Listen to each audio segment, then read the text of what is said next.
All right, guys, welcome back to the channel. Zach Barnes here, and today we are taking a look at the Alesis Prestige Artist. Now, this is an 88 key keyboard, fully weighted hammer action, and this is going to be a budget style keyboard coming in at $499. Now, if you're new to the channel, I do my reviews very simple and very practical. I like real world experience. So let me break down the categories.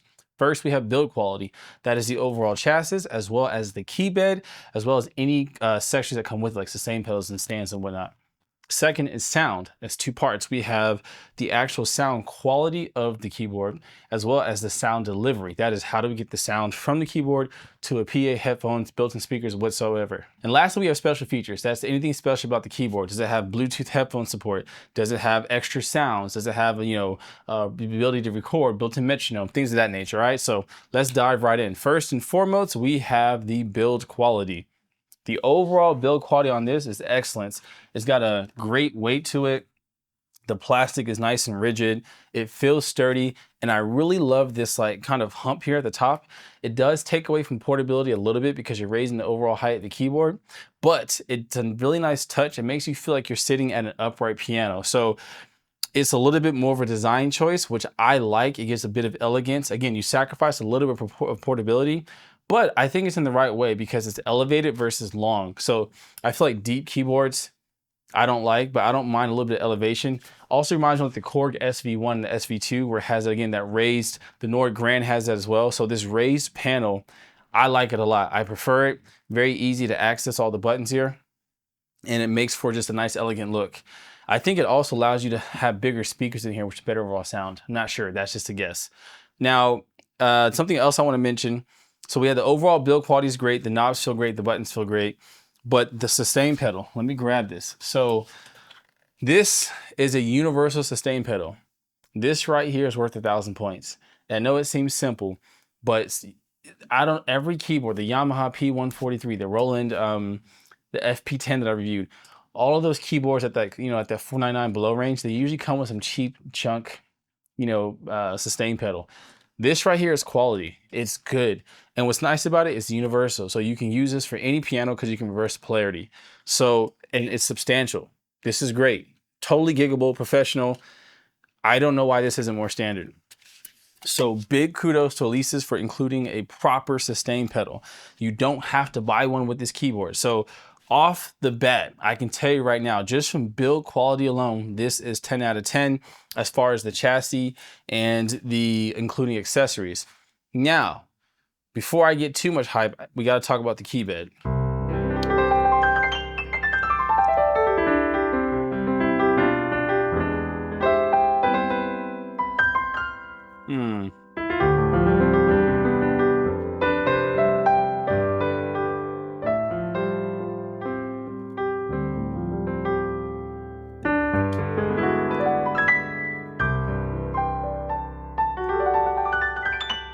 So, the key bed, if there was a class system, Yamaha would be at the top. I'd say Roland at the second. This would be third class.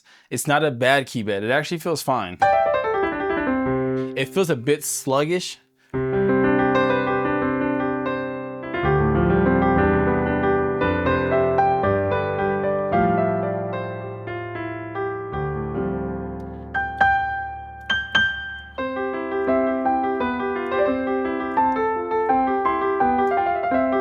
So it feels a little bit sluggish. Like when you press it down, it feels a little slow to return. So it's on the return. So the down press is fine.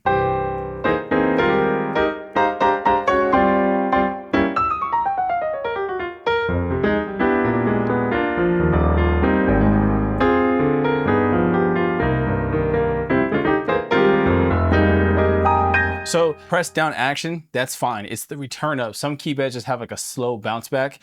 So this one right here, it's a good feeling keyboard. It just feels slow to return. So I guess if I could rank it, I'd give the Yamaha the edge. The Yamaha would be top, Roland would be second, and then this would be like third. So think of it like Yamaha to me is like S tier.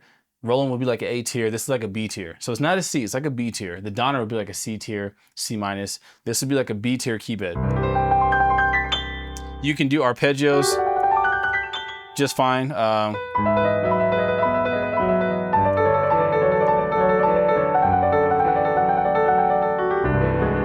So yeah, sorry, a little bit sloppy playing, but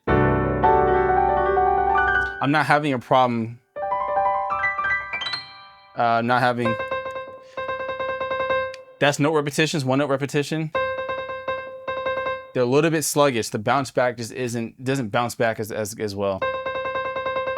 So I think that's the only place where I feel like I find it is the response to bounce back isn't that great. So that would put it at a B tier for me, but totally serviceable.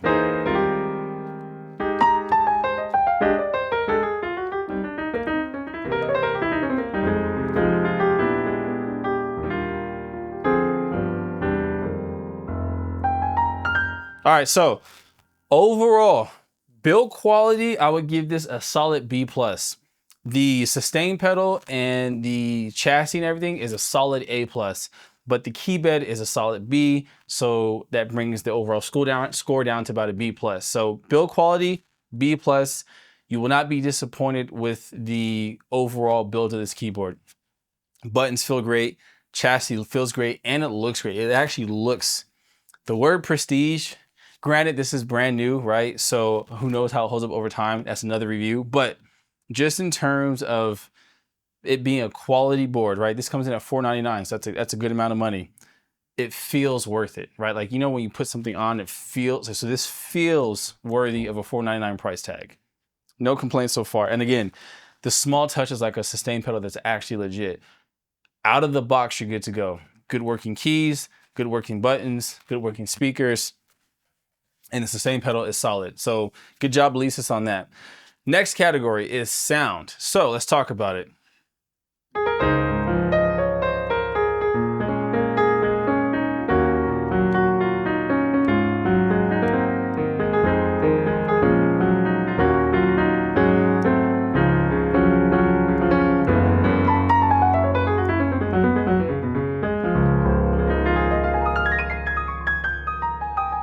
Okay, now this keyboard is a digital piano. It's got 30 sounds total, a mixture of pianos, orchestras, electric piano synths, and organ and bass and things of that nature. But this is a piano, so I'm not really gonna judge it based on the extra sounds. I would consider that an extra feature because you're not buying this to play organ, you're buying this to learn how to play the piano.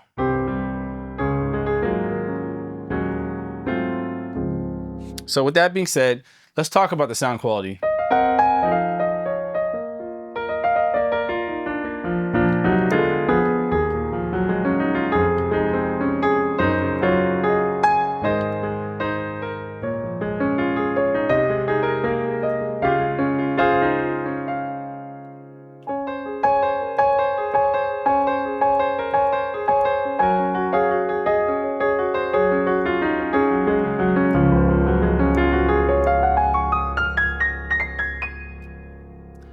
So it's not a bad sounding piano. Again, I'd give this a B tier in terms of sound quality. It's definitely serviceable.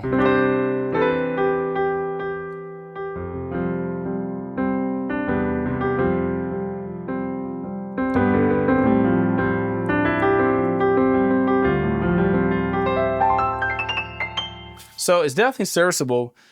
It's a little bit tinky, which is common of like those 90s era keyboards. Again, this is a beginner piano, so I don't really expect any of them to be great because honestly, the Yamaha and the Rolands aren't that great either. I prefer, funny thing is I don't like Roland piano sounds, but I like their beginner keyboard sound, go figure. The FP10, I'm like, it's probably the only Roland keyboard that I like in terms of sound, go figure. But I feel like the Roland and the Yamaha are the top of class in terms of the sound quality. I think they just have their own signature sound that really resonates and is pretty universal. This isn't bad, but it does leave me feeling like it's a beginner keyboard. Whereas the Roland, I feel like it's more of a, I love the fact that it's like a soft mellow grand and it feels more like a stylized sound versus like, here's the entry level keyboard. Again, they all have that entry level keyboard sound. So I'm not trying to like glaze over. I'm not trying to glaze the Yamaha and the Roland. I'm just saying like this to me is like B tier.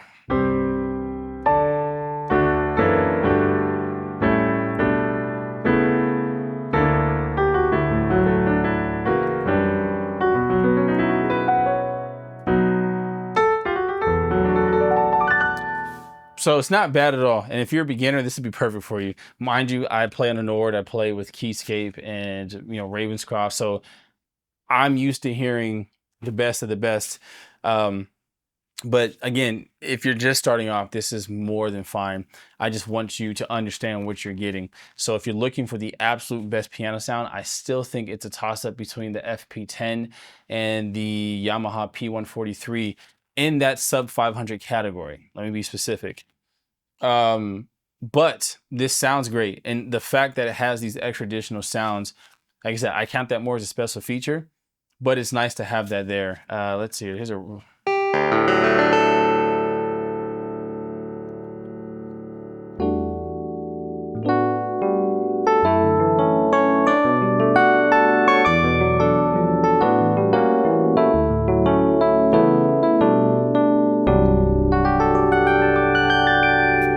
So it's pretty cool. You have some options there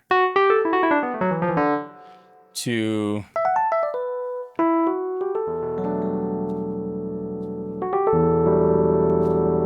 that's pretty cool. They have extra options there. So again, it's more of an extra feature. So again, sound quality, piano is what we're here for.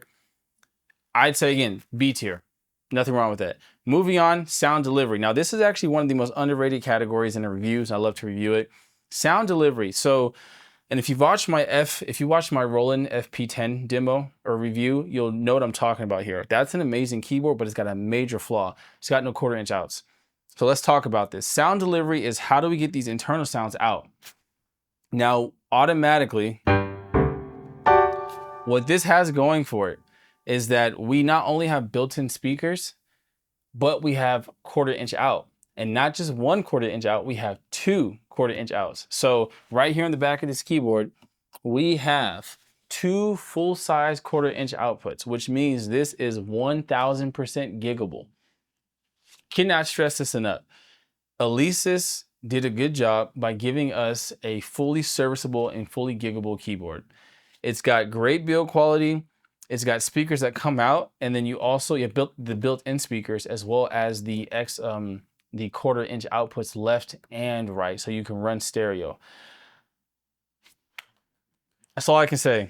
I don't know to the day. I just don't know. Yamaha has a 1/4 inch out for headphones, which you can pass through, which still doesn't compete with just having dedicated output. So I'm not sure why Yamaha and Roland didn't put those in there, but thank you, Alesis, for actually, that matters, because when you're buying a keyboard, if you wanted to sit at home, different story. But if you're like, hey, I want to be able to have a keyboard, grow into it, take it on gigs, stuff like that matters. Like how you deliver your sound 100% matters. So we have built-in speakers, we have the 1/4 inch out, and then I want to say, is there a headphone out somewhere? And we have the 1/4 inch headphone here on the left side. So this is full service. Headphones here on the front, plus the built-in speakers, plus the 1/4 inch out. So that is a swapping 10 out of 10. A plus Alesis for the sound delivery. You will have no issues. If you take this on a gig, you got the 1/4 inch outs. If you want to practice at home in silent, you have the 1/4 inch headphones in. If you want to practice and not to worry about plugging into any speakers, you can just use the built-in speakers. If you are at home and have a home studio and prefer your monitors, you have and that's the thing. These speakers are cool, but there's nothing that replaces a nice set of monitors, right? So I've got monitors over here of which I can monitor the sound. That's just irreplaceable. So again, 10 out of 10, A plus, kudos to Alesis for giving us a full featured sound delivery package, okay? Moving on.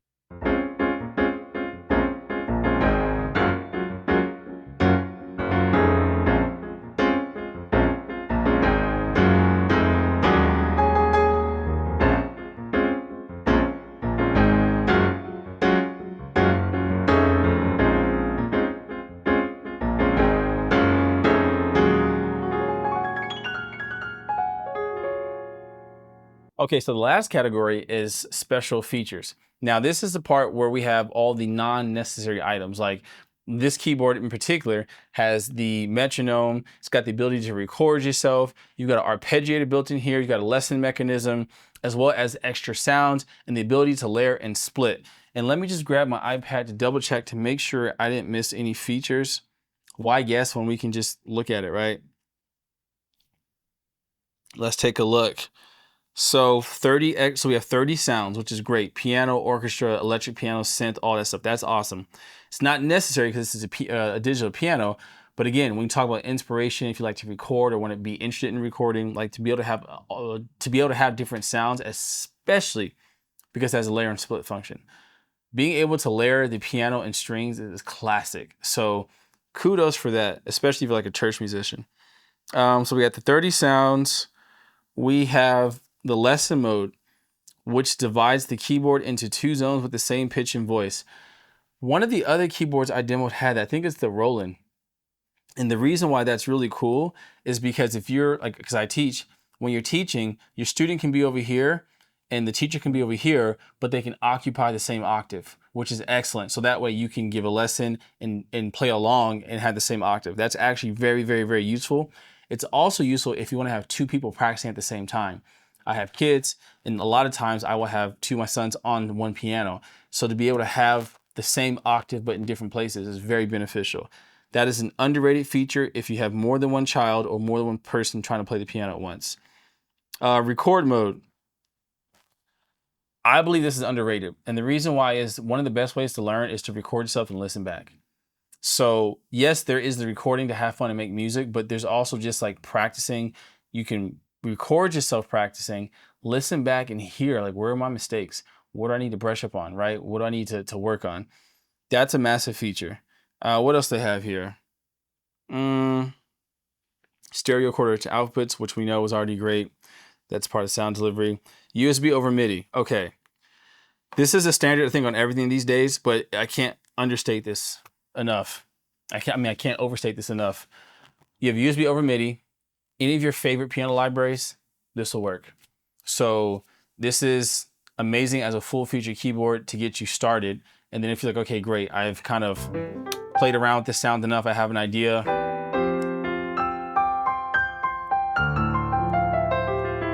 You're like, all right, great, Zach, I'm tired of this keyboard sound.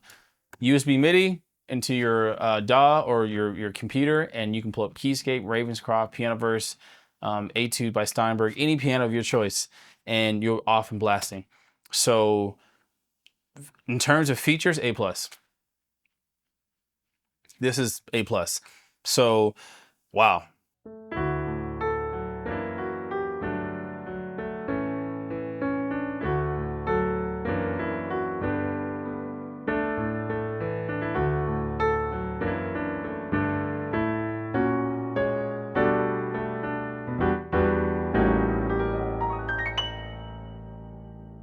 So let's give a quick recap. So we have the build quality. I think I gave it a B+, right? It was like an A on the chassis and the quality of the parts, but then it was a B on the key bed.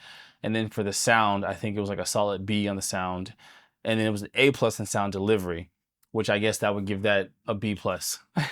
And then for features, A+. So I'm gonna give this keyboard an overall rating of B+, A-. I'm gonna go B+. Let me explain why. It does everything killer, but the sound of the keyboard and the key bed, those are really, really important. I mean, that's what a piano is at its core. So I weigh those a little bit heavier. And if it was one or the other, I would have gave it A-. But since the key bed is a B and the sound quality is a B, I got to give it a B+. Special features don't make up for the core. Like, don't be amazed, or not be amazed. Don't be distracted by, not that it's smoke and mirrors, but don't be distracted by features and gimmicks. You want a great quality key bed and you want a sound that's inspiring. This by no means is bad at all. A B is a great grade. No one's complaining about 85%. It's a solid B key bed and a solid B sound.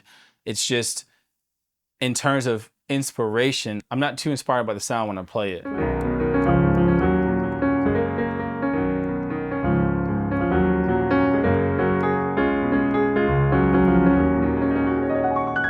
It's not bad at all, but there's some things lacking. I think it's in the decay.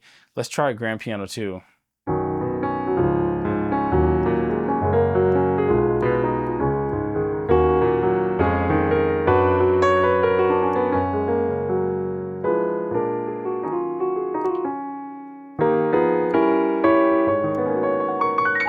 Yeah, it's not bad. B, solid B. So overall, I would give this keyboard a B+. Now, just because it's a B+ overall does not mean it's not an A+ for you. So let's talk about it. Who is this keyboard for? It's for everyone, but let's break down maybe the different segments. If you are a first-time learner or just a beginner learner and you are very interested in just learning how to play piano, let's say you're on the classical side or you're just interested in piano only, this would not be the first choice. I would say go with the Roland or the Yamaha, and then I would tell you, do you need to gig with this or do you need to just practice at home? And do you have any interest in external speakers? Because that changes everything. If you're just like, Zach, I want an all-in-one package with nothing but a great inspiring piano sound and a great key bed, the best of the best, then your best options are going to be Roland and Yamaha so far. Under 500, which is the FP10 and the P143. The Yamaha has a 1/4 inch out for headphones, which means it'd be better off if you have a PA system. It's not ideal because it's not stereo, but at least it's got a proper 1/4 inch that you can hook it up. I've done it before. I've recorded it. I made a video on it. It's serviceable. If you are somebody who is looking for an all-arounder, you're like, hey, I want to get into piano. I want to play piano, but like I want to gig with it. I want to hook it up to a sound system. I want it to be engaging. You know, I want to be able to record myself, listen back. I want to have the built-in metronome. This is killing. Yes, the Roland and the Yamaha have a built-in metronome, but they're I want to say both of them have extra sounds, but this is just a more complete package because you have the ability to record, you have an ARP in there, and you also have the reverb, which I feel like is understated, which is great if you want to go ahead and just add to your sound. See?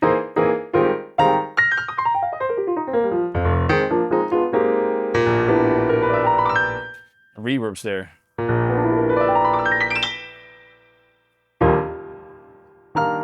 So that's, again, this is more fully featured.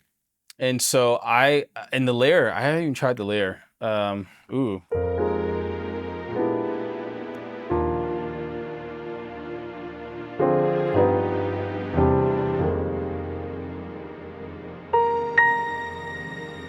Yeah, this to me is a great all-arounder. I'd probably say this is the best all-arounder. This has a great key bed, solid B,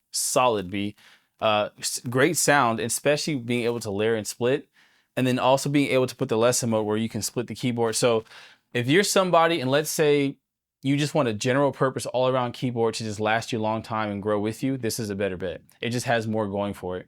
You can, if you have kids, highly recommend this one, hands down. Yes, the Yamaha has a better keypad and a better sound. Yes, Roland has better keypad sound, but this has way more fully function, period. I have kids. I have a Donner keyboard that my kids absolutely love, and it has features like this, but this is better than the Donner, and that'll probably be another review because the Donner has recording, it has reverb, it has the extra sounds, but it's just not high build quality like this, and it's not high quality sound. The Donner sound doesn't compare to this one. So the Donner would be like a C plus, C, right? This is a solid B plus. So if you want an all-around keyboard that's going to grow with you, this I recommend. This is something for me personally. If I didn't have the Donner, I would buy this over the Yamaha and the Roland because this is a great all-arounder keyboard. It's got great built-in speakers. The 1/4 inch out, I cannot stress that enough. I practice with my sons. I've got this drum set here, and we hook it up to the sound system so they can play the piano. That's huge. And then the lesson function to be able to split the keyboard up and have the same octave. The metronome and the ability to record. I cannot tell you how much my kids record stuff. And hey, Dad, let me hear what, come listen to my song. That's really big in terms of inspiration and interactivity and engagement. So again, you have to think about what you're doing. If I was buying the piano, I get the Roland because it's super light, it's super portable. I'd hook it up via MIDI. It's a great keypad. That and the Yamaha would do me just fine. I don't care about the 1/4 inches. I'm not gigging with it. It's just a great practice piano. Hook it up and record with it. So that's what I'm saying. You have to really think about what it is you're after. But if you're just like, hey, I want nothing but pure piano, Roland Yamaha. If you're like, I want a great all-arounder that will serve a multitude of purposes. Whether you're if you're a teacher, get this one. If you are a child, get this one. If you're a parent of a child, get this one. If you want to have the ability to gig, get this one. So, oh, and the build quality. You don't have to buy an extra sustain pedal. That's like an extra 20 bucks you don't have to spend. So it may seem petty, but it's just something to be said for when you buy something and everything's just there out the box. So for me, on a personal level, now I've got more reviews to do. but every time I make a review, I give my final verdict. This to me is the best overall keyboard that I have reviewed between the FP10, the Yamaha P143, the Donner DEP20, and this Alesis Prestige Artist. This is the best overall keyboard, and I would recommend this over all the other ones. Now that Roland does go on sale for $399, so for that $100 difference, I guess that changes things. You have to be wary of your price. But in terms of just full features, this is what I wish the Donner was. And now having played this, I'm like, yeah, this just makes more sense. It just has too much going for it. And the build quality, man, is nice. This feels really good. I love the look of it. I think Alesis did a great job with this. I have more keyboards to review, so the opinion could change. But right now, as the time of this video, if you're comparing this and the Yamaha P143 and the Roland FP10 and this Alesis Prestige Artist, this is the better overall keyboard. I would only go with the Yamaha and the Roland if you're like a piano player strictly after key bed feel and sound. And there's nothing wrong with that. So again, if you're like a player's player, go with the Yamaha Roland. But if you're like, hey, we need a keyboard around the house to inspire people to play, to inspire people to practice, I'm a teacher and I want to teach people, or I'm a brother or sister and want to share, or I'm a parent and want something engaging for my kids, this is the better value. It's going to hold up to their usage. It's got plenty of stuff for them to play with and to grow into and keep their attention. So I'll end it there because I could talk forever about this. Good job, Alesis. I'm looking forward to seeing what else you have to offer. I've got some more keyboards I'll be reviewing. I'll see you guys in the next video. Drop a comment below with your thoughts, opinions, and if there's any other keyboard you'd like me to review. As always, stay saucy. This is Zach Barnes. I'm out.